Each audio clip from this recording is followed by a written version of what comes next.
I said, oh my God. I jumped out of the car. I ran over and she was lifting up his shirt to try and warm him, I guess.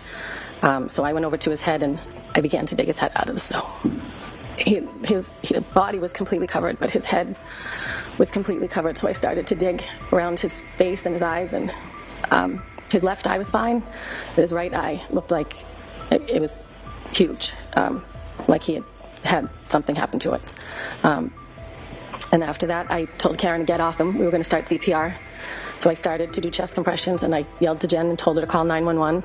Karen was trying to do mouth-to-mouth. It was cold, like he had been there in the elements for a while. His legs were covered. His arms were by his side. He was on his back. Karen had lifted up his shirt, so now his shirt was down, but I was doing chest compressions so you could see his clothing. He had blood coming out of his nose and his mouth. And when I put the baby blankets under the back of him, there was blood on the blankets. I think he had a cut on the back of his head. She was just running around screaming, Kerry, Kerry, Jen, Kerry, Jen. EMTs were around and they were working on the body. She was running around and saying, did I hit him? Did I hit him? Is he dead? Is he dead? So I called Mrs. O'Keefe and told her John had been in an accident. And she screamed, I can't do this again. And Karen was saying, is he dead? Is he dead? Is he dead? And I said, no, they're working on him. I can see tubes moving. I can see them moving. Something, if he was dead, they wouldn't be working on him. She grabbed the front of my shirt and said, are they working on him? And I said, yes, they're working on him. And I took Karen with me. We drove down the street.